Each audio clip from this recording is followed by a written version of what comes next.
kahapon sinabi mo na si VP Sara lang ang first and only Vice President that you audited na may confidential funds. Hindi ba? Sinabi mo yun, di ba? Yes po, Your Honor. Tapos, kahapon, nung pinakita ng depensa, yung SARO na si VP Binay noong 22 December 2014, may binigay na 6 million kay VP Binay ang DBM. Alin ba ang totoo sa dalawang sinabi mo magkatunggali? Yung pinakita po kahapon ay special allotment release order po. Ano? So nagkakaroon po ng special allotment release order kapag Alam merong... ko kung ano ang SARO, matagal na, tumanda na po kami sa gobyerno. Yes, pero hindi po kasi yan niliquidate sa ICPAO, so we wouldn't know if it was used Hindi, or pero not. ang klaro, may katibayan na hindi ka isa-isang VP, si VP Sara. Your Honor, since hindi po nagsabit ng liquidation, Teka. hindi rin po... Teka, nandun ka na sa ICBAO noong 2014, sabi mo, di ba? Yes po. O kaya nga, Opo. o di kahit si VP Binay may confidential funds, the only VP audited was VP Sara. Ganun ba yun?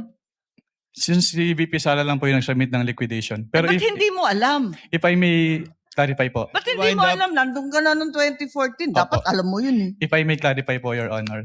Since wala pong budget dun sa GAA as to confidential fund at hindi naman po nag-liquidate si VP Binay nung kanilang confidential fund. So hindi pa namin alam kung ginamit at hindi po nakarating sa Hindi, COA ang yung tanong, SARO po. nabigyan ng confidential funds, humingi at nabigyan. May SARO eh. We wouldn't know Yun if lang it is naman ang used po. tanong eh. Of course, you know, may SARO. Sinabi mo nga, totoo yung sarong yun. Anyway, alin ang totoo? Si VP Binay o si VP Sara? Talaga bang totoo yung dalawa o iisa lang? We don't know. Based on our records po, si VP Sara lang po yung may liquidation. So maraming we don't know ang COA? Ganun ba yun? Based on our records po, si VP Sara lang po yung nag-liquidate nung confidential fund.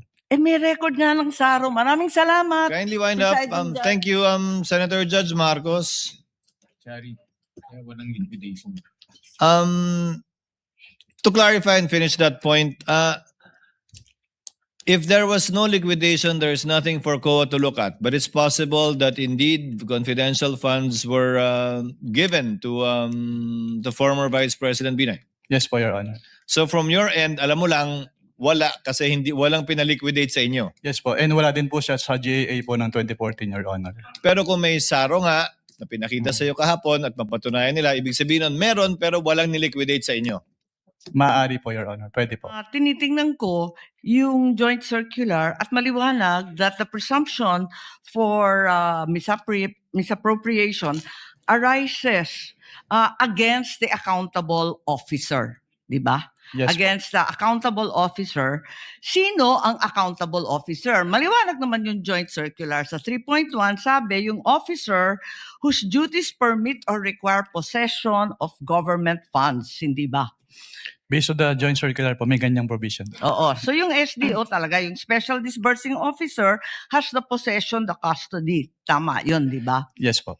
O kung ganon, if the presumption na personal use, ayon sa 8.3 ng Joint Circular, failure of the accountable officer to liquidate any public funds is tantamount na nga to that presumption. Hindi Yes po po. ba? Yes po. So, ang tanong dito, sino ang accountable officer dito sa sitwasyon na to? Kasi ang liwaliwanag na hindi naman si Vice President ang payee. Hindi naman sinasabi na nasa kanya yung pera.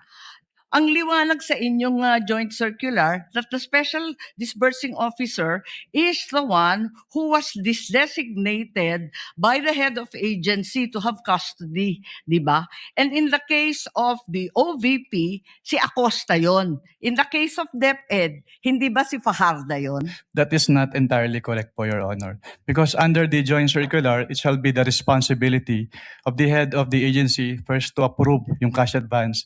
Pangalawa, to Oo nga. oversee yung agency-wide utilization. Pangatlo, to ensure compliance with the joint Unresponsive circular. po. And also po, inattest din po ni OBP yung... Unresponsive po. Ang tinatanong ko lang, hindi ba yung designated, yung SDO, si Fajarda lang at si Acosta, hindi si VP, hindi siya yung payee eh. Ang liwaliwanag. pero ang sinabi niyo po kanina yung accountable officer. Siya kaya nga, so yung accountable officer, yung SDO, nasa JC Hindi nila lang po yan si SDO po yung accountable Hindi, officer, or. Your Honor. Ang sabi doon, head of agency or person designated. Oo, ang liwanag sa definition ng joint circular. Mag-yes or no ka lang, kanina ka pa inaaway mo ko lagi. Sorry po, Your Honor. But hindi po ako pwedeng mag-answer categorically since yun nga po yung provision But it's ng- categorical. na yes or Why don't either you go yes back or to your either joint no po. circular? Yeah po. Kapag Okay. sinabi po kasing Doon categorical, sa it's either yes definition, po ang or- liwaliwanag, SDO kapag na-designate ng head of office, di ba? But hindi po kasi doon na nalilimit lang yung term na accountable officer kasi may other provisions na applicable pa din po with respect to the term accountable officer. Asan? Kasi napakaliwanag doon sa definitions, napakaliwanag sa 8.3 ng joint circular. Yun nga po yung na-mention ko kanina. Interpretation na ninyo yun, Hindi pinapalawak po. ninyo andun Head of office, Hindi head po of agency, or designated. Hindi po, Your Honor. Kasi yun nga po, nakalagay po doon sa... Sabi mo kanina yes, ngayon no naman. Wala po akong sinabing yes po, O Your sinabi Honor. mo kanina, oo, SDO nga in charge. Sinabi ko lang po kung ano yung... Kinonfirm ko lang po kung ano yung SDO po, Your Honor.